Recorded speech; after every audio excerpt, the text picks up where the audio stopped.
From the Conference Center in Salt Lake City, Utah. Diffusée depuis le centre de conférence de Temple Square à Salt Lake City en Utah, voici la session de samedi soir de la 193e conférence générale d'octobre de l'Église de Jésus-Christ des Saints des Derniers Jours, avec des orateurs choisis parmi les dirigeants de l'Église.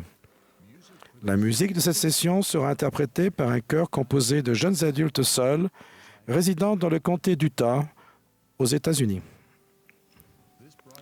Cette émission est diffusée à titre de service public par Bonneville Distribution. Tout enregistrement, toute reproduction, transcription ou autre utilisation de cette émission sans autorisation écrite sont interdits. Dallin H. Oaks, premier conseiller dans la première présidence de l'Église, dirigera cette session.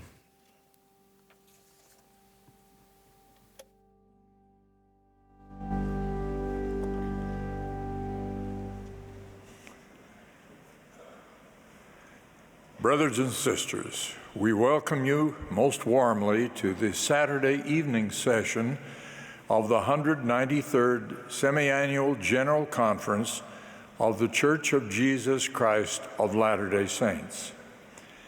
President Russell M. Nelson, who is viewing this session at home, has asked me to conduct this session. We welcome all who are participating in these proceedings by radio, television, the internet, or satellite transmission. The music for this session will be provided by a choir composed of young single adults residing in Utah County, under the direction of Aaron Bailey with Joseph Peebles at the organ. The choir will open this meeting by singing, "Let Zion in Her Beauty Rise." The invocation will then be offered by Elder Clark G. Gilbert of the 70, after which the choir will sing, "Lead, Kindly Light."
Our dear Heavenly Father, we are so Ô grateful Dieu Père éternel, nous sommes reconnaissants pour le pouvoir et la direction et la clarté avec laquelle nous avons été enseignés au cours de cette conférence générale. Nous reconnaissons les besoins du président Nelson, Et nous demandons des bénédictions sur lui pour qu'il soit renforcé malgré son absence. Bénis également frère Hollande et renforce-le. Et s'il y en a ce soir qui sont venus pour recevoir de la bénédiction, de la direction et de la lumière, pour ceux qui souffrent, qui ont besoin de réconfort, qu'ils le trouvent dans les messages et l'esprit de cette réunion ce soir. Au nom de Jésus-Christ. Amen.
We will now be pleased to hear from Elders Gary B. Nous aurons maintenant le plaisir d'entendre Gary Saben et Johnny L. Cook des 70.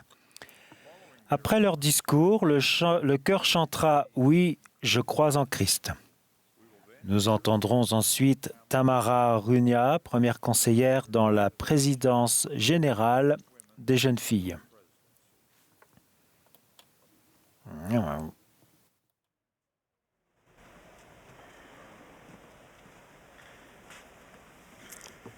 While on a business trip several years ago, I found myself seated next to Il y a a man from quelques années, lors d'un vol d'affaires, je me suis retrouvé assis à côté d'un Néerlandais. J'étais impatient de faire sa connaissance car dans ma jeunesse, j'avais fait une mission en Belgique et aux Pays-Bas. Lors de notre conversation, il m'a donné sa carte de visite qui portait la mention rare « professeur de bonheur ». Intrigué, je lui ai demandé ce que faisait un professeur de bonheur. Il a dit qu'il enseignait aux gens comment mener une vie heureuse en créant des liens profonds et en se fixant des objectifs utiles. J'ai répondu, c'est formidable. Et si vous pouviez aussi enseigner ce que ces liens peuvent perdurer après la mort et répondre à d'autres questions de l'âme, telles que quel est le but de la vie ou comment surmonter nos faiblesses et où allons-nous après la mort. Il a admis qu'il serait formidable d'avoir les réponses à ces questions. Et j'ai eu le plaisir de lui dire que nous les avions. Aujourd'hui, j'aimerais revoir des principes essentiels au bonheur véritable qui semblent échapper à beaucoup de gens dans ce monde confus où tant de choses sont intéressantes, mais où peu sont vraiment importantes. Alma a enseigné au peuple de son époque, car voici, je vous dis qu'il y a beaucoup de choses à venir. Et voici, il y a une chose qui est plus d'importante qu'elles toutes, car voici, le temps n'est pas très éloigné où le Rédempteur vivra et viendra parmi son peuple. Cette déclaration est tout aussi importante pour nous aujourd'hui, alors que nous anticipons et préparons la seconde venue du Christ. C'est pourquoi ma première observation est que notre bonheur repose sur le fait de bâtir notre vie sur la fondation Jésus-Christ. C'est une fondation sûre, une fondation telle que si les hommes construisent sur elle, ils ne peuvent tomber. Ce faisant, nous nous préparons à relever les défis de la vie, quoi qu'il arrive. Il y a de nombreuses années, j'ai participé à un camp scout d'été avec notre fils Justin. Alors que les activités démarraient, il a annoncé avec enthousiasme que ses amis et lui voulaient obtenir le badge de mérite du tir à l'arc. Pour ce faire, les garçons devaient passer un bref test écrit et atteindre une cible avec leurs flèches. Mon cœur s'est serré. À l'époque, la mucoviscidose, une maladie qu'il combattait depuis sa naissance, l'avait rendu fragile et je me demandais s'il aurait assez de force pour envoyer la flèche dans la cible.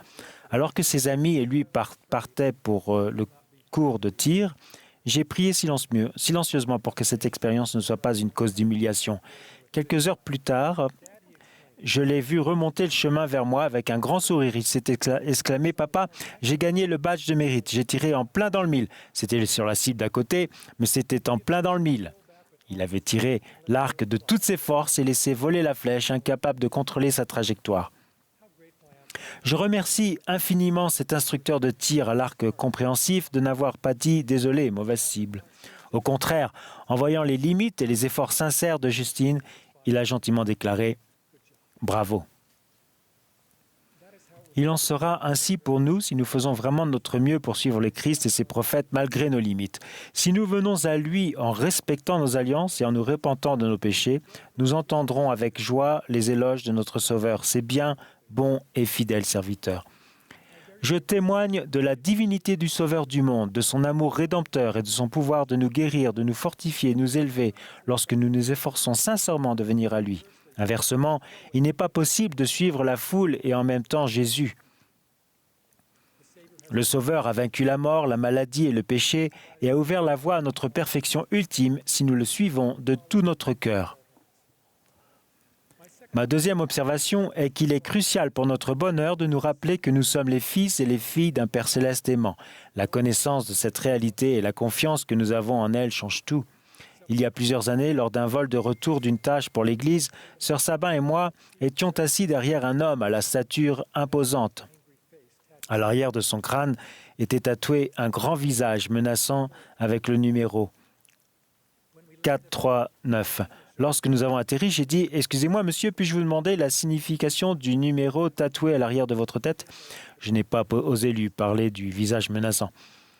Et il a dit « C'est moi, c'est ce qui me définit. » je contrôle le territoire 219. Parce que le chiffre qu'il avait sur la tête était 3-9. J'étais surpris qu'il s'était trompé alors que c'était si important pour lui. Et j'ai pensé à quel point il était triste que cet homme fonde son identité et son estime de soi sur un numéro associé au territoire d'un gang.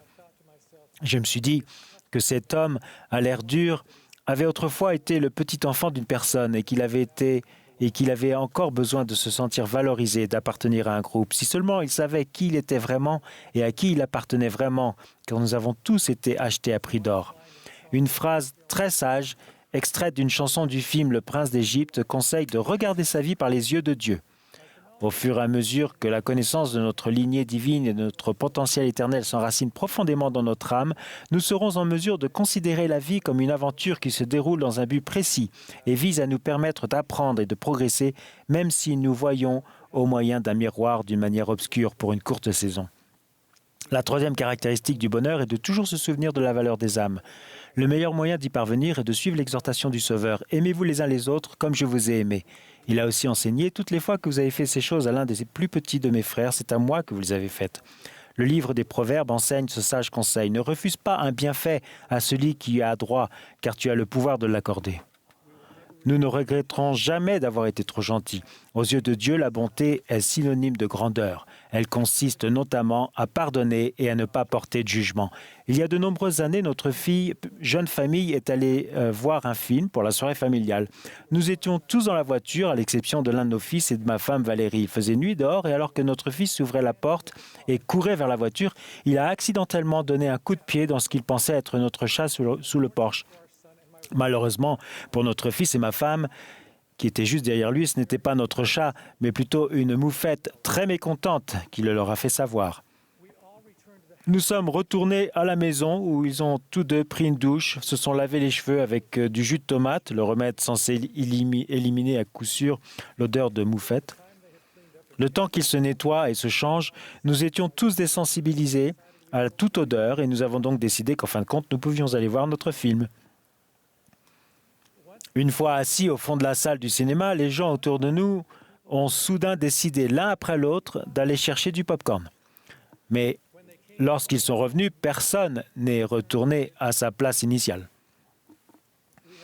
Nous rions quand nous nous rappelons cette expérience, mais que se passerait-il si tous nos péchés avaient une odeur et si nous pouvions sentir la malhonnêteté, la luxure, l'envie ou l'orgueil? Avec nos propres faiblesses au grand jour, nous serions, je l'espère, un peu plus prévenants et attentifs aux autres, et de la même manière, ils le seraient envers nous, tandis que nous effectuons des changements nécessaires dans notre vie. J'aime l'odeur du tabac à l'église, car elle indique que quelqu'un essaie de changer. Cette personne a besoin que nous l'entourions de nos bras accueillants. Le président Nelson a déclaré avec sagesse, l'un des moyens les plus simples de reconnaître un vrai disciple de Jésus-Christ est par le degré de compassion avec lequel il traite ses semblables. Paul a écrit dans son épître aux Éphésiens « Soyez bons les uns envers les autres, compatissants, vous pardonnant réciproquement, comme Dieu vous a pardonné en Christ. » En tant que disciples de Jésus-Christ, il nous est demandé de faire confiance à notre Père céleste et à notre Sauveur et de ne pas essayer de les remplacer. Jésus-Christ connaît parfaitement les imperfections de chacun et les jugera parfaitement. Ma quatrième caractéristique du bonheur est de garder une perspective éternelle. Le plan de notre Père céleste s'étend dans les éternités. Il est facile de se concentrer sur cette vie et d'oublier celle à venir. Cette leçon m'a été enseignée avec force il y a quelques années par notre fille Jennifer, qui avait alors 16 ans. Elle était sur le point de subir une double transplantation pulmonaire au cours de laquelle les 5 lobes malades de ses poumons seraient complètement retirés et remplacés par 2 lobes sains plus petits donnés par 2 amis extraordinaires, véritables modèles du Christ. Il s'agissait d'une intervention à très haut risque. Mais la nuit précédant l'opération, Jennifer m'a presque sermonné du haut de ses 45 kilos en me disant « Ne t'inquiète pas, papa, demain je me réveillerai avec de nouveaux poumons ou je m'éveillerai dans un nouvel endroit, un meilleur endroit. Dans les 2 cas, le résultat sera excellent. » C'est cela la foi, c'est cela la perspective éternelle. Voir la vie d'un point de vue éternel apporte clarté, réconfort, courage et espoir. Après l'opération, lorsque le jour tant attendu est venu de retirer le tube respiratoire et d'arrêter le ventilateur qui aidait Jennifer à respirer, nous avons attendu avec anxiété de voir si ces deux lobes plus petits fonctionneraient. Lorsqu'elle a pris sa première inspiration, elle s'est immédiatement mise à pleurer. Voyant notre inquiétude, elle s'est rapidement exclamée « Mais c'est tellement bon de respirer ». Depuis ce jour, je remercie notre Père Céleste, matin et soir, de me permettre de respirer. Nous sommes entourés d'innombrables bénédictions que nous pouvons facilement considérer comme acquises si nous n'y prêtons pas garde. À l'inverse, lorsque on s'attend à rien et que l'on apprécie tout, la vie devient magique. Le président Nelson a déclaré « Chaque nouveau matin est un don de Dieu. Même l'air que nous respirons est un prêt affectueux de sa part. Il nous préserve jour après jour et nous soutient à tout moment. » C'est pourquoi notre première action noble du matin devrait être une humble prière de gratitude. Ça m'amène à ma 5e et dernière observation, à savoir que vous ne serez jamais plus heureux que vous n'êtes reconnaissant. Le Seigneur a déclaré « Celui qui reçoit tout avec gratitude sera rendu glorieux ». Peut-être est-ce parce que la gratitude donne naissance à une multitude d'autres vertus. Quel effet cela aurait-il sur notre prise de conscience si chaque matin nous nous réveillions avec seulement les bénédictions pour lesquelles nous avions été reconnaissants la veille? L'incapacité d'apprécier nos bénédictions peut entraîner un sentiment d'insatisfaction susceptible de nous priver de la joie et du bonheur qu'engendre la gratitude. Les gens qui se trouvent dans le grand et spacieux édifice nous incitent à regarder au-delà de la marque, la ratant encore complètement. En réalité, le plus grand bonheur et la plus grande bénédiction de la condition mortelle résideront dans ce que nous serons devenus par la grâce de Dieu à mesure que nous contractons et respectons des alliances sacrées avec lui. Notre Sauveur nous polira et nous affinera par les mérites de son sacrifice expiatoire. À propos de ceux qui le suivent volontairement, il a dit « Ils seront miens le jour où je viendrai rassembler mes joyeux ». Je vous promets qu'en édifiant notre vie sur la fondation de Jésus-Christ, en comprenant l'importance de notre véritable identité de fils et de filles de Dieu, en nous souvenant de la valeur de chaque âme, en conservant une perspective éternelle et en appréciant avec gratitude nos nombreuses bénédictions, en particulier l'invitation du Christ à venir à lui, nous trouverons le véritable bonheur que nous recherchons au cours de cette aventure dans la condition mortelle. Les difficultés de la vie existeront toujours, mais nous pourrons mieux les affronter car notre vie aura un but et nous ressentirons la paix grâce aux vérités éternelles. Je témoigne avec joie de l'existence de Dieu, notre Père aimant, et de son Fils bien-aimé Jésus-Christ. Je témoigne aussi des prophètes voyants et révélateurs. Quelle bénédiction que de recevoir des conseils des cieux par leur intermédiaire.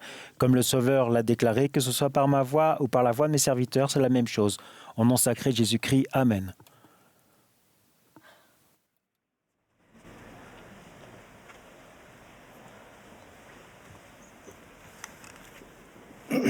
In the 5th chapter of Alma, Le 5e chapitre d'Alma comporte une question qui pousse à l'introspection. Pourriez-vous dire en vous-même, si vous étiez appelé à mourir en ce moment, que vous avez été suffisamment humble? Cette question implique que l'humilité est un critère d'éligibilité obligatoire pour retourner en la présence de Dieu. Nous nous plaisons tous à croire que nous sommes suffisamment humbles. Mais certaines expériences de la vie nous font prendre conscience que l'homme naturel orgueilleux est souvent très présent en nous. Il y a des années, alors que nos 2 filles vivaient encore à la maison, j'ai décidé de leur montrer, ainsi qu'à ma femme, l'unité opérationnelle dont j'étais responsable dans l'entreprise pour laquelle je travaillais. Mon véritable objectif était de leur montrer un endroit où, contrairement à notre foyer, tout le monde faisait ce que je demandais sans que cela soit contesté.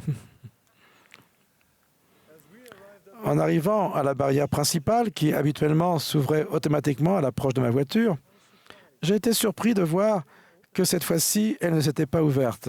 Au lieu de cela, un agent de sécurité que je n'avais encore jamais vu s'est approché de la voiture et m'a demandé mon badge d'entreprise. Je lui ai dit que je n'avais jamais besoin de badge pour entrer sur le site avec ma voiture. Puis je lui ai orgueilleusement posé la question classique « Savez-vous à qui vous parlez ?» Ce à quoi il a répondu « Dans la mesure où vous n'avez pas votre badge d'entreprise, je ne peux pas savoir qui vous êtes. Et tant que je serai à cette barrière, vous ne serez pas autorisé à entrer dans les locaux sans avoir montré une preuve d'identité appropriée. » L'idée de regarder dans le rétroviseur m'a traversé l'esprit. Mais je savais que mes filles était en train de savourer chaque seconde de cet instant. Ma femme, à côté de moi, secouait la tête en signe de désapprobation de mon comportement. Mon dernier recours était de présenter mes excuses à l'agent et de lui dire que j'étais vraiment désolé de l'avoir si maltraité. Il a répondu, « Vous êtes pardonné, mais sans un badge de la société, vous n'entrerez pas dans les locaux aujourd'hui. » Je suis allé rentrer très lentement chez moi pour récupérer mon badge d'identification et j'ai appris cette leçon précieuse. Lorsque nous choisissons de ne pas être humbles, nous finissons par être humiliés. Dans le livre des Proverbes, on peut lire « L'orgueil d'un homme l'abaisse, mais celui qui est humble d'esprit obtient la gloire ». Pour acquérir l'humilité, nous devons comprendre ce que cela signifie réellement dans le contexte de l'Évangile. Certaines personnes confondent l'humilité avec d'autres choses, comme la pauvreté. Mais il y a beaucoup de pauvres qui sont orgueilleux et beaucoup de riches qui sont humbles. D'autres personnes qui sont très timides ou qui ont une faible estime d'elles-mêmes peuvent paraître humbles extérieurement, alors qu'au fond, elles sont remplies d'orgueil. Alors, qu'est-ce que l'humilité? D'après prêcher mon évangile, c'est le fait d'être disposé à se soumettre à la volonté du Seigneur.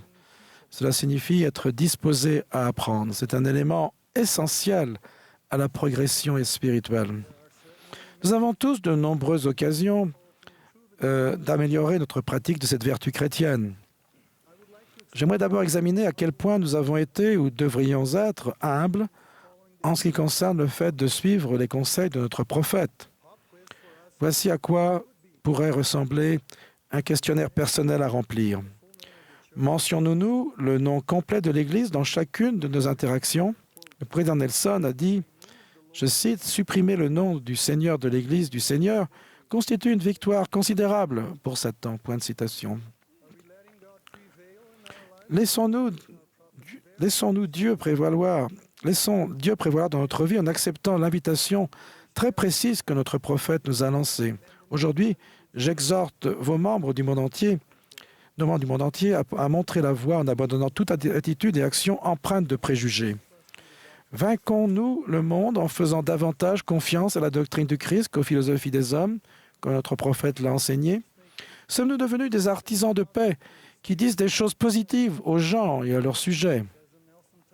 Le président Nelson a enseigné ce qui suit lors de la dernière conférence générale, et je cite, « Tout ce que nous disons d'une personne en face ou dans son don doit être vertueux, aimable, mériter l'approbation ou être digne de louange. » Voilà notre modèle de communication. Fin de citation.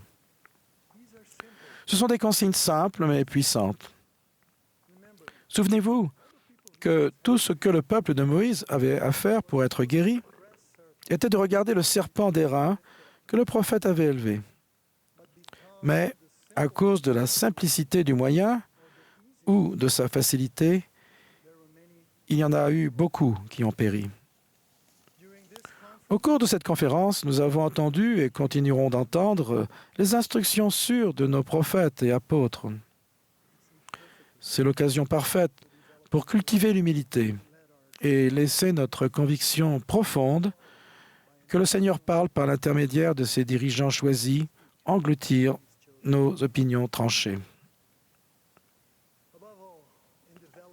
Par-dessus tout, pour cultiver l'humilité, nous devons aussi comprendre et accepter que nous ne sommes pas capables de surmonter nos difficultés ou d'atteindre notre plein potentiel par nos seuls efforts.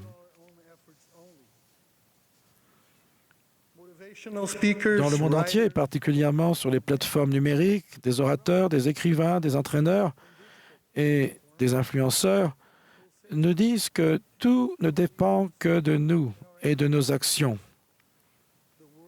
Le monde se fie au bras de la chair.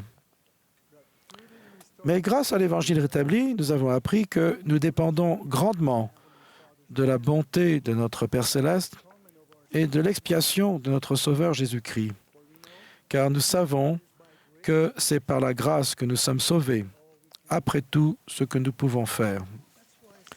C'est la raison pour laquelle il est si important de contracter et de respecter des alliances avec Dieu, car si nous le faisons, cela nous donnera libre accès au pouvoir guérisseur, habilitant et parfait de Jésus-Christ par son expiation.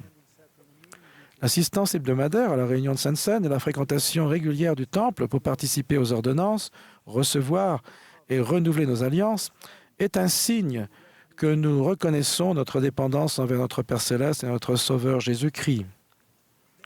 Cela attirera leur pouvoir dans notre vie, lequel nous permettra de surmonter tous nos problèmes et de remplir, en fin de compte, la mesure de notre création. Il y a peu de temps, mon niveau d'humilité et de compréhension de ma dépendance au Seigneur a été de nouveau mis à l'épreuve. J'étais dans un taxi qui m'amenait à l'aéroport pour prendre un court vol jusqu'à un endroit où une situation très difficile à résoudre m'attendait. Le chauffeur de taxi, qui n'était pas membre de l'Église, m'a regardé à travers le rétroviseur et m'a dit « Je vois que vous n'allez pas bien aujourd'hui.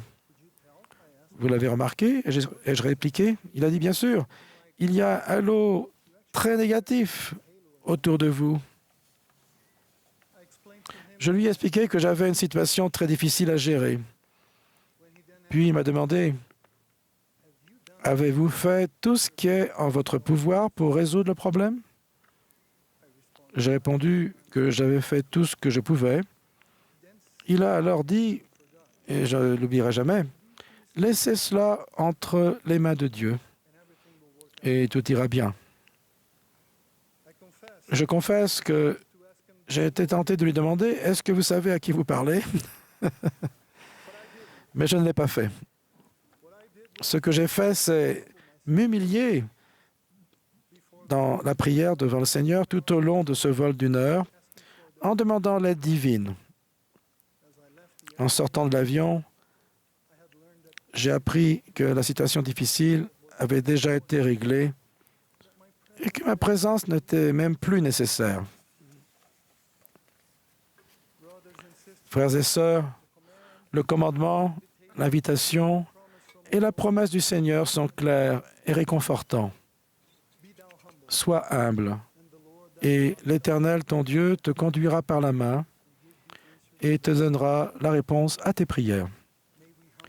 Puissions-nous avoir l'humilité de suivre les conseils de nos prophètes et accepter que seul Dieu et Jésus-Christ ont le pouvoir de nous transformer en la meilleure version de nous-mêmes dans cette vie et un jour nous rendre parfaits en Christ par les ordonnances et les alliances que nous recevons dans son Église, au nom de Jésus-Christ. Amen.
When our youngest daughter, Berkeley, was Lorsque little, Berkeley, notre fille cadette, était enfant, j'ai commencé à porter le genre de lunettes qui ont un effet loupe et qui grossissent tout. Un jour, alors que nous étions assises en train de lire un livre, je l'ai observée avec amour, mais aussi avec une certaine tristesse, car elle me semblait avoir grandi d'un coup. Je me suis dit, comme le temps passe, elle est déjà si grande. En soulevant mes lunettes de lecture pour essuyer une larme, je me suis rendu compte de mon erreur. Oh, mais elle n'est pas si grande que ça, c'est à cause des lunettes, tout va bien alors. Parfois, nous n'avons qu'une vision rapprochée et amplifiée des personnes que nous aimons. Ce soir, je vous invite à prendre du recul et à observer ce qui se passe dans votre vie sous un angle plus large, au moyen d'un autre objectif, un objectif éternel qui se concentre sur la vie éternelle. Au début des avancées de l'homme dans le domaine spatial, les fusées sans équipage ne disposaient pas de hublots.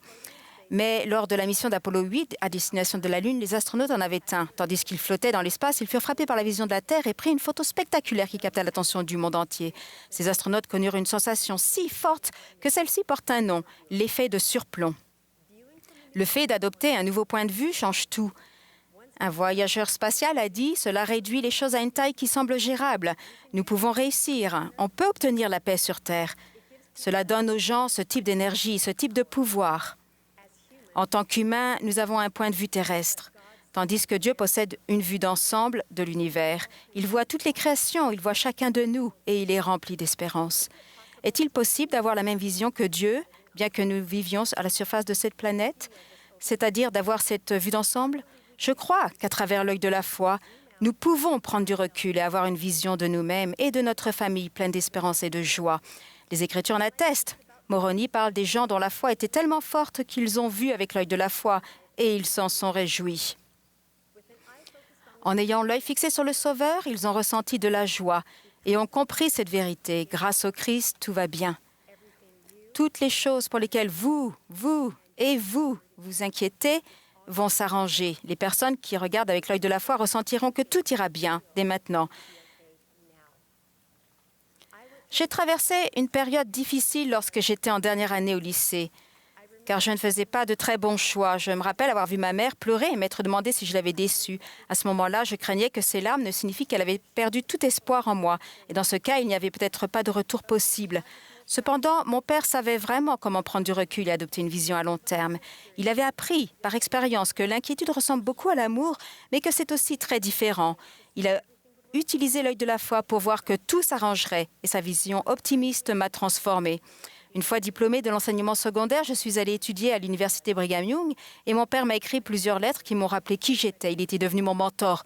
Tout le monde a besoin d'un mentor. Quelqu'un qui ne vous dit pas « tu ne cours pas assez vite », mais qui vous rappelle gentiment que vous en êtes capable. Mon père était comme Léhi dans son rêve. Comme lui, il savait qu'il ne faut pas se lancer à la poursuite de nos êtres chers qui se sentent perdus. Il faut rester là où l'on est et les appeler. Il faut aller à l'arbre, y demeurer, continuer de manger du fruit et avec un sourire sur le visage, continuer d'appeler les personnes que l'on aime et leur montrer par l'exemple que le fait de manger du fruit nous donne de la joie. Cette image visuelle m'aide dans les moments difficiles où je me retrouve près de l'arbre en train de manger du fruit, tout en pleurant parce que je suis inquiète. Mais à quoi ça sert-il de pleurer? Choisissons plutôt d'espérer. Espérons en notre Créateur et les uns dans les autres, afin d'alimenter notre capacité de devenir meilleurs que nous ne le sommes actuellement. Peu après le décès de Neil Maxwell, un journaliste a demandé à son fils ce qui lui manquerait le plus. Il a répondu qu'il s'agissait des dîners chez ses parents, parce qu'il repartait toujours avec le sentiment que son père croyait en lui.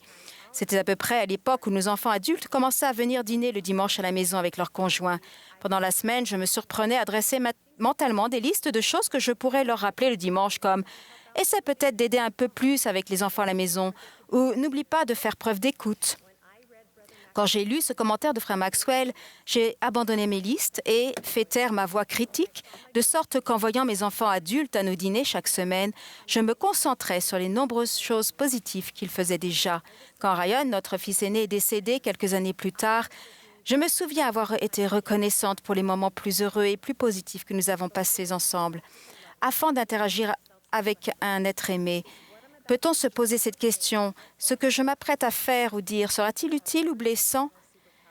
Nos paroles sont l'un de nos super-pouvoirs et les membres de notre famille sont comme des tableaux noirs humains qui se tiennent devant nous pour nous dire « Écris ce que tu penses de moi ». Ces messages, qu'ils soient intentionnels ou non, doivent être pleins d'espoir et d'encouragement. Notre tâche ne consiste pas à dire à quelqu'un qui traverse un moment difficile qu'il est mauvais ou décevant. En de rares occasions, nous pouvons nous sentir poussés à exprimer notre désapprobation. Néanmoins, la plupart du temps, faisons savoir à nos proches par des expressions verbales et non verbales ce qu'ils ont besoin d'entendre. Notre famille est complète parce que tu en fais partie. Nous t'aimerons toujours, quoi qu'il arrive. Parfois, ce dont nous avons besoin, c'est d'empathie et non de conseils. Qu'on nous écoute et non qu'on nous sermonne.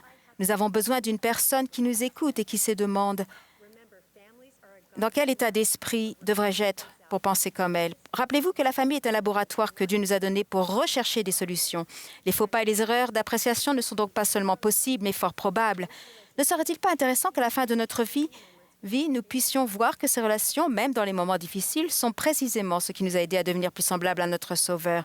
Chaque relation difficile est une occasion d'apprendre à aimer à un niveau plus élevé, à un niveau divin. Prenons du recul pour considérer nos relations familiales comme le moyen puissant de nous enseigner les leçons que nous sommes venus apprendre ici-bas en nous tournant vers le Sauveur.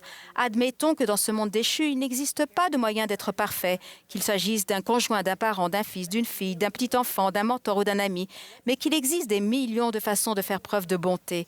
Restons près de l'arbre, prenons part à l'amour de Dieu et transmettons-le. En édifiant les personnes qui nous entourent, nous nous élevons avec elles. Malheureusement, le souvenir d'avoir mangé du fruit n'est pas suffisant. Nous devons en manger encore et encore de façon à nous recentrer sur notre objectif et nous raccrocher à la vue d'ensemble céleste. Pour cela, ouvrons nos écritures remplies de lumière afin de chasser les ténèbres. Restons à genoux jusqu'à ce que nos prières insouciantes deviennent plus puissantes. C'est alors que notre cœur s'adoucira et que nous commencerons à voir comme Dieu. En ces derniers jours, notre œuvre la plus grande sera peut-être celle que nous accomplirons auprès de nos êtres chers, de bonnes personnes vivant dans un monde méchant. Notre espérance transformera la façon dont ils se voient et la personne qu'ils sont vraiment. Et à travers l'objectif de l'amour, ils verront les personnes qu'ils deviendront. Cependant, l'adversaire ne veut pas que nous et nos êtres chers retournions ensemble au foyer. Du fait que nous vivions sur une planète liée au temps et à un nombre limité d'années, il essaie d'entretenir en nous un vrai sentiment de panique.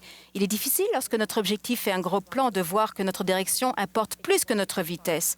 Souvenez-vous de ce proverbe: si tu veux aller vite, marche seul, mais si tu veux aller loin, marche ensemble. Le Dieu que nous adorons n'est pas limité par le temps. Il voit qui nos êtres chers et nous sommes vraiment. Il est donc patient avec nous, espérant que nous serons patients les uns avec les autres. J'admets qu'à certains moments, la terre, notre foyer temporel, ressemble à l'île du chagrin, à ces moments où j'ai l'œil de la foi, tandis que l'autre œil pleure. Avez-vous déjà eu ce sentiment? Je l'ai eu mardi dernier. Nous devrions-nous pas plutôt choisir l'attitude empreinte de foi de notre prophète qui nous promet des miracles dans notre famille? Si nous l'écoutons, notre joie grandira, même si l'agitation augmente. Il nous promet que nous pouvons connaître un effet de surplomb dès à présent, quelle que soit notre situation. En ayant l'œil de la foi maintenant, nous retrouverons ou nous nous rappellerons la foi que nous avions avant de venir sur cette planète. Nous voyons au-delà de l'incertitude du moment, ce qui nous permet de faire de bon gré tout ce qui est en notre pouvoir. Alors nous pourrons nous tenir là avec la plus grande assurance. Y a-t-il une chose difficile dans votre vie en ce moment? Une chose que vous craignez de ne pouvoir résoudre? Sans l'œil de la foi, peut-être avez-vous l'impression que Dieu a perdu le contrôle de la situation. Mais est-ce vrai? Peut-être craignez-vous plus encore d'être seul pour traverser cette période difficile. Alors, cela voudrait dire que Dieu vous a abandonné. Mais est-ce vrai? Je vous rends témoignage que le Sauveur, grâce à son expiation, a la capacité de transformer tout cauchemar que vous vivez en une bénédiction. Il nous promet, par une alliance immuable, que si nous nous efforçons de l'aimer et de le suivre, toutes les afflictions que nous avons subies concourront à notre bien, toutes nos afflictions. Ainsi, parce que nous sommes enfants de l'Alliance, nous pouvons dès maintenant demander à ressentir cette espérance.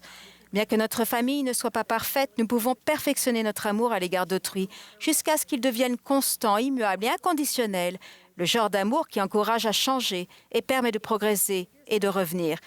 Il revient au Seigneur de ramener nos êtres chers. Il s'agit de son œuvre et elle dépend de son calendrier. Notre tâche à nous consiste à leur donner de l'espoir et de l'amour pour qu'ils se sentent toujours les bienvenus. Nous n'avons ni l'autorité de Dieu de condamner, ni son pouvoir de racheter, mais nous sommes autorisés à exercer son amour. Le président Nelson a aussi enseigné que les gens ont plus besoin de notre amour que notre jugement. Ils ont besoin de percevoir l'amour pur du Jésus-Christ dans nos paroles et nos actions. L'amour est ce qui change le cœur, c'est la motivation la plus pure qui soit, et les gens peuvent le ressentir. Tenons-nous fermement à ces paroles prophétiques prononcées il y a 50 ans. La famille n'échoue pas tant qu'elle ne renonce pas. Ce sont les personnes qui aiment le plus et le plus longtemps qui réussissent, c'est sûr. Dans notre famille terrestre, nous faisons simplement ce que Dieu a fait avec nous. Nous montrons le chemin en espérant que nos êtres aimés iront dans cette direction tout en sachant que c'est à eux de choisir le chemin qu'ils suivront. Lorsqu'ils passeront de l'autre côté du voile et se rapprocheront de l'attraction gravitationnelle aimante de leur foyer céleste, ce sentiment leur sera familier en raison de l'amour qu'ils auront reçu ici-bas. Servons-nous de cet objectif grand angle pour voir les personnes que nous aimons et avec lesquelles nous vivons comme des compagnons de voyage sur cette planète. Vous et moi, nous pouvons y arriver. Nous pouvons tenir bon et garder l'espoir. Nous pouvons rester près de l'arbre et manger du fruit avec un sourire sur le visage, permettant à la lumière du Christ qui est dans nos yeux de devenir une lumière sur laquelle ils pourront compter dans leurs heures les plus sombres. Cette lumière qu'ils verront briller sur notre visage les attirera. Nous pourrons alors les aider à recentrer leur attention sur la source originelle de l'amour et de la lumière, l'étoile brillante du matin, Jésus-Christ. Je témoigne qu'absolument tout se déroulera bien mieux que nous ne l'aurions jamais imaginé. Grâce à l'œil de la foi fixé sur Jésus-Christ, puissions-nous voir que tout ira bien à la fin et sentir que tout va bien se passer maintenant. Au nom de Jésus-Christ. Amen.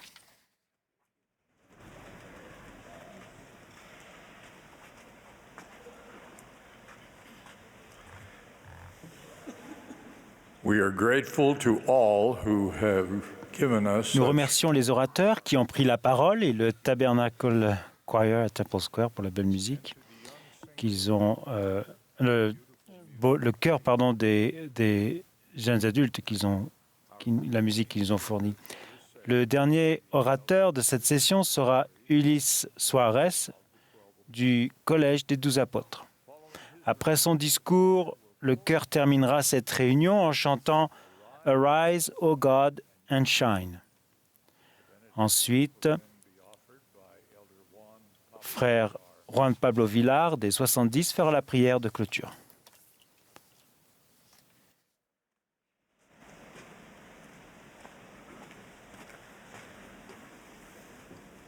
My dear friends, Mes chers amis, nous avons assisté à de merveilleuses sessions de conférences aujourd'hui.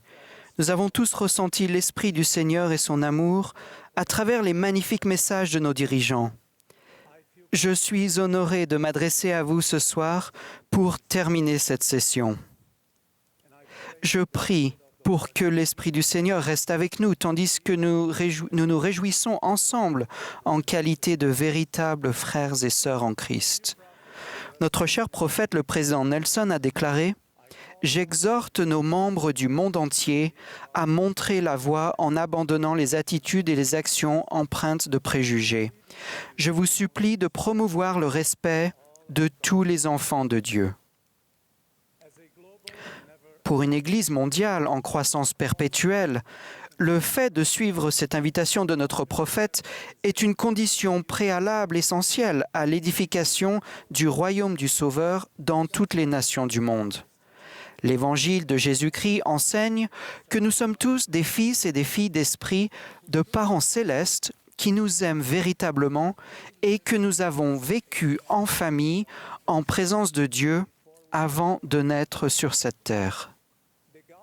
L'Évangile enseigne aussi que nous avons tous été créés à l'image et à la ressemblance de Dieu. C'est pourquoi nous sommes égaux devant lui, car il a fait que tous les hommes et femmes soient sortis d'un seul sang. Par conséquent, nous avons tous une nature, un héritage et un potentiel divin, car il y a un seul Dieu et Père de tous, qui est au-dessus de tous et parmi tous et en nous tous. En tant que disciples du Christ, nous sommes invités à faire grandir notre foi en notre fraternité spirituelle et notre amour pour elle en enlaçant sincèrement nos cœurs dans l'unité et l'amour, quelles que soient nos différences, augmentant ainsi notre capacité de promouvoir le respect de la dignité de tous les fils et filles de Dieu. N'est-ce pas exactement ce qu'ont vécu les Néphites pendant près de 200 ans après le ministère du Christ auprès d'eux? Et assurément, Il ne pouvait y avoir de peuple plus heureux parmi tout le peuple qui avait été créé par la main de Dieu. Il n'y avait pas non plus de Lamanite, ni aucune sorte dite, mais ils étaient un, enfants du Christ et héritiers du royaume de Dieu. Et comme ils étaient bénis. Le président Nelson a souligné l'importance de promouvoir le respect et la dignité de nos semblables lorsqu'il a déclaré « Notre Créateur à tous demande à chacun de nous d'abandonner tous les préjugés contre tout groupe d'enfants de Dieu. Quiconque parmi nous a des préjugés envers une autre race doit se repentir. Il appartient à chacun de nous de faire tout ce que nous pouvons dans nos sphères d'influence pour préserver la dignité et le respect que chaque fils et chaque fille de Dieu méritent. En réalité, la dignité humaine présuppose le respect de nos différences. Compte tenu du lien sacré qui nous unit à Dieu, nous, ses enfants, cette directive prophétique donnée par le président Nelson est sans doute une étape fondamentale vers la construction de ponts de compréhension qui dépasseront les murs de préjugés et de ségrégation érigés parmi nous. Cependant, comme le précise l'avertissement de Paul aux Éphésiens, nous devons reconnaître que pour atteindre cet objectif, nous aurons à fournir un effort individuel et collectif pour agir avec humilité, douceur et patience les uns envers les autres. On raconte l'histoire d'un rabbin qui regardait le lever du soleil avec deux amis. Il leur a demandé « Comment savez-vous que la nuit est finie et qu'un nouveau jour commence ?» L'un d'eux a répondu « Quand on regarde vers l'est et qu'on peut faire la différence entre une brebis et une chèvre. » L'autre a ensuite répondu « Quand on regarde au loin et qu'on peut distinguer un olivier d'un figuier. » Ils se sont ensuite tournés vers le rabbin sage et lui ont posé la même question. Après avoir longuement réfléchi, il a répondu « Quand on regarde vers l'est et qu'on peut voir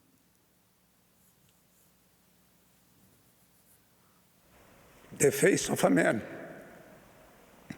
and can say, le visage d'une femme ou celui d'un homme et dire « c'est ma sœur, c'est mon frère ».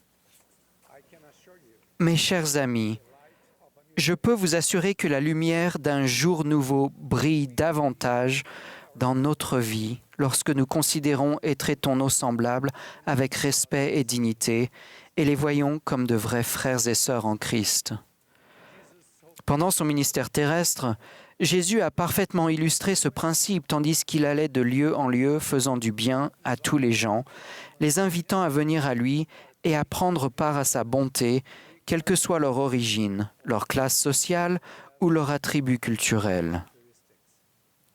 Il servait et guérissait chaque personne et était constamment attentif aux besoins de tous, particulièrement ceux qui, à l'époque, étaient considérés comme différents, dénigrés ou exclus. Il n'en a repoussé aucun, mais les a traités avec équité et amour, car il les considérait comme ses frères et sœurs, fils et filles du même Père. L'un des exemples les plus frappants de ce principe s'est produit lorsque le Sauveur s'est rendu en Galilée, empruntant intentionnellement le chemin qui traversait la Samarie. Jésus a alors décidé de s'asseoir près du puits de Jacob pour se reposer. Alors qu'il se trouvait là, une femme samaritaine s'est approchée afin de remplir sa cruche. Dans son omniscience, Jésus s'est adressé à elle, disant « Donne-moi à boire ». La femme était stupéfaite qu'un Juif demande de l'aide à une Samaritaine. Elle lui a dit avec étonnement « Comment toi, qui es Juif, me demandes-tu à boire, à moi qui suis une femme samaritaine ?» Les Juifs, en effet, n'ont pas de relation avec les Samaritains. Mais Jésus, abandonnant l'animosité d'usage entre les Samaritains et les Juifs, a servi cette femme avec amour, l'aidant à comprendre qui il était vraiment, le Messie, qui annoncerait toutes choses et dont elle attendait la venue. L'influence de cette interaction aimante a conduit la femme à se précipiter dans la ville pour annoncer aux gens ce qui s'était passé, s'exclamant « N'est-ce pas le Christ ?»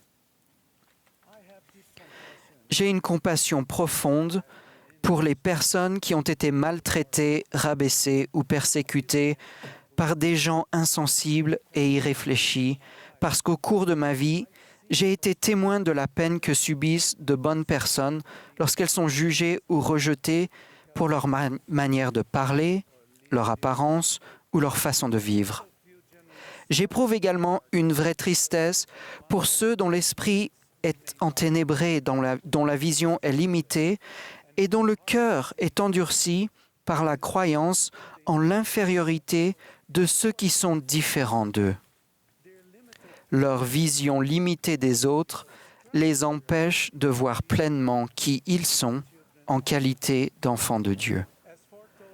Comme les prophètes l'ont prédit, nous vivons dans les jours difficiles qui précèdent la seconde venue du Sauveur.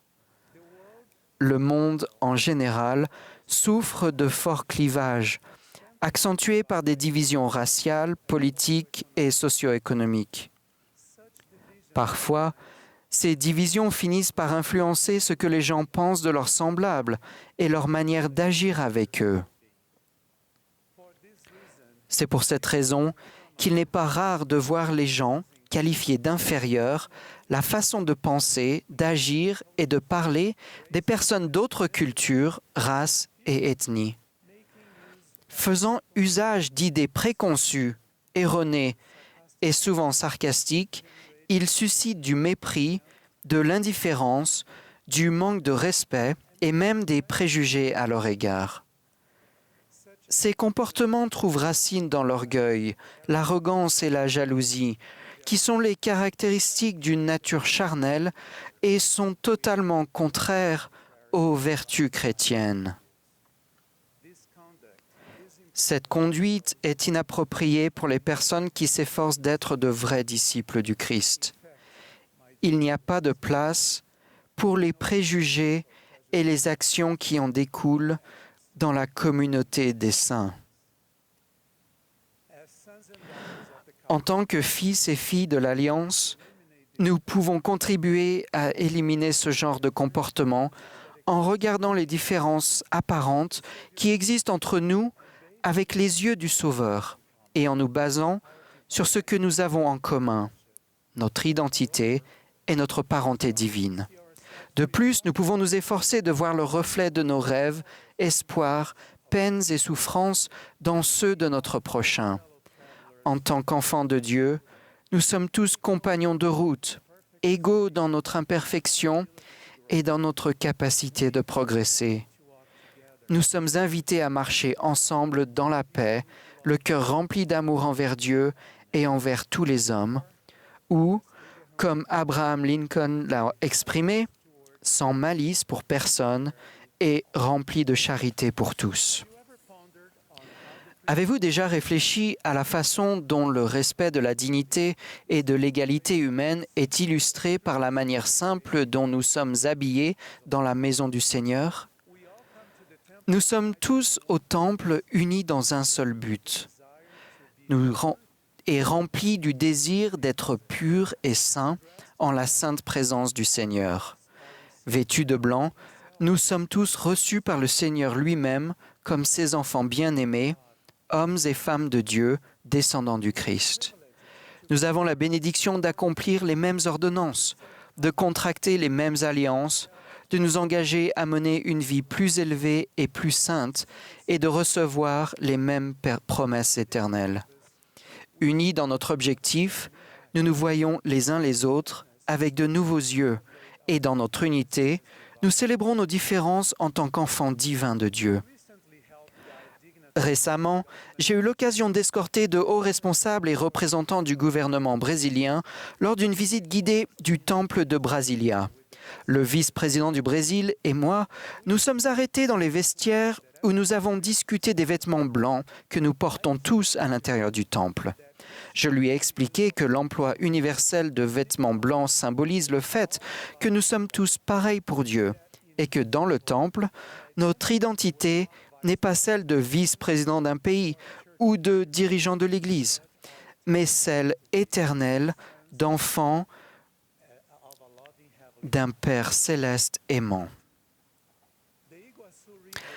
Le fleuve Iguaçu traverse le sud du Brésil et se déverse sur un plateau pour former un ensemble de chutes d'eau connues dans le monde entier comme les chutes d'Iguaçu.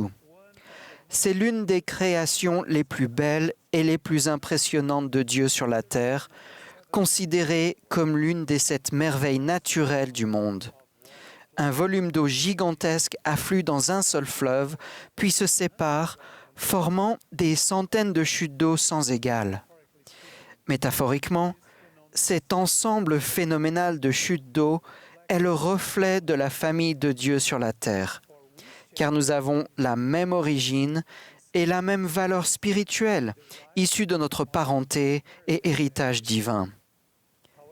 Cependant, chacun de nous afflue dans une culture, une ethnie et une nationalité différentes, avec des opinions, des expériences et des sentiments différents. Malgré cela, nous allons de l'avant en tant qu'enfants de Dieu et frères et sœurs en Christ, sans perdre notre lien divin, ce qui fait de nous un peuple unique et une communauté bien-aimée. Mes chers frères et sœurs, puissions-nous conformer notre cœur et notre esprit à la connaissance et au témoignage que nous sommes tous égaux devant Dieu, que nous sommes tous pleinement dotés du même potentiel et héritage éternel. Puissions-nous jouir davantage du lien de parenté spirituelle qui existe entre nous et chérir les différentes qualités et les dons variés que nous possédons tous. Si nous le faisons, je vous promets que tout comme l'eau des chutes d'Iguaçu, nous avancerons à notre manière, sans perdre le lien divin qui nous identifie en tant que peuple singulier, enfants du Christ et héritiers du royaume de Dieu. Je vous témoigne que si nous continuons d'avancer ainsi dans la condition mortelle, un jour nouveau se lèvera, rempli d'une lumière nouvelle, qui mettra en évidence de merveilleuses occasions d'apprécier davantage la diversité créée par Dieu parmi ses enfants et d'en bénéficier plus abondamment. Nous deviendrons assurément des instruments entre ses mains pour promouvoir le respect et la dignité parmi l'ensemble de ses fils et de ses filles. Dieu vit. Jésus est le Sauveur du monde. Le président Nelson est le prophète de Dieu aujourd'hui. Je rends témoignage de ces vérités sacrées au nom sacré de Jésus-Christ. Amen.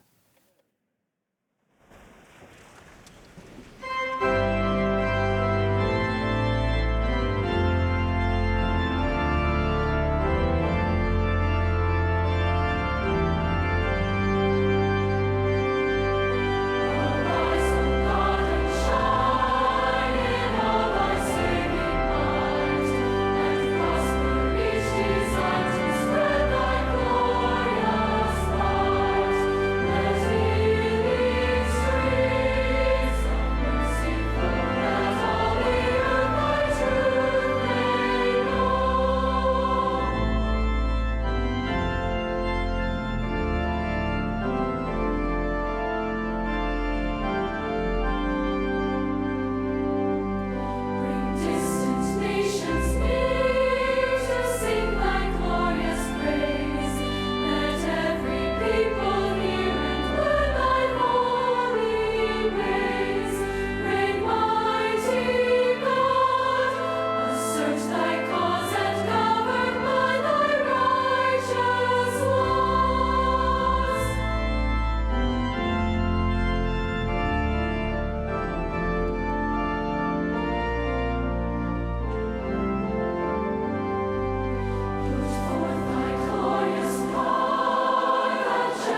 Our dear Heavenly Father, Notre cher Père Céleste, à la fin de cette session, de cette journée de conférence, nous sommes profondément reconnaissants pour tous les messages que nous avons reçus et que nous avons entendus aujourd'hui.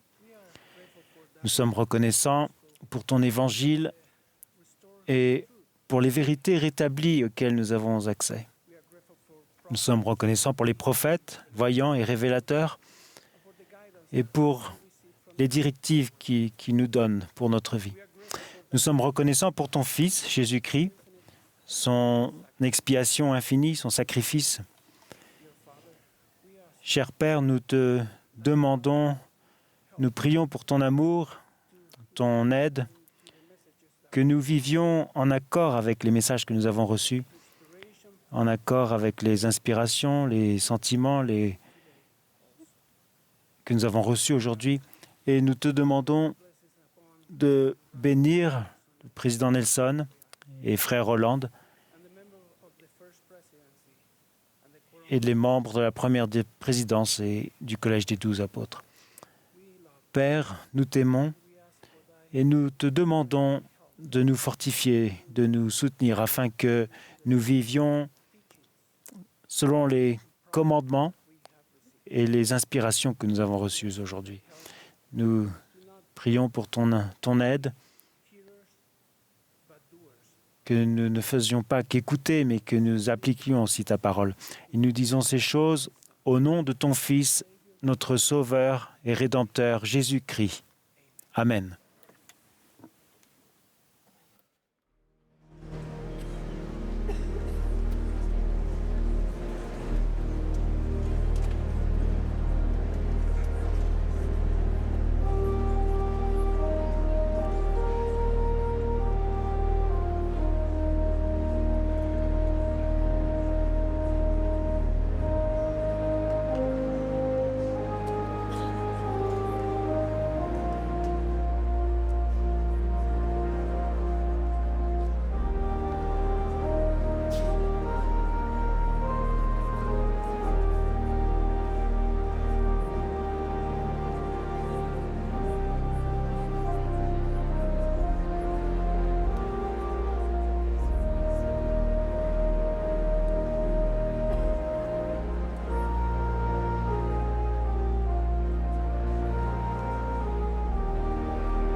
This has been a broadcast of the Vous venez d'assister Saturday à la session du samedi soir de la 193e conférence générale d'octobre de l'Église de Jésus-Christ des Saints des derniers jours. Les orateurs étaient choisis parmi les dirigeants de l'Église. La musique de cette session a été interprétée par un chœur composé de jeunes adultes seuls résidant dans le comté d'Utah aux États-Unis. Cette émission a été diffusée à titre de service public par Bonneville Distribution. Tout enregistrement, toute reproduction, transcription ou autre utilisation de cette émission sans autorisation écrite sont interdits.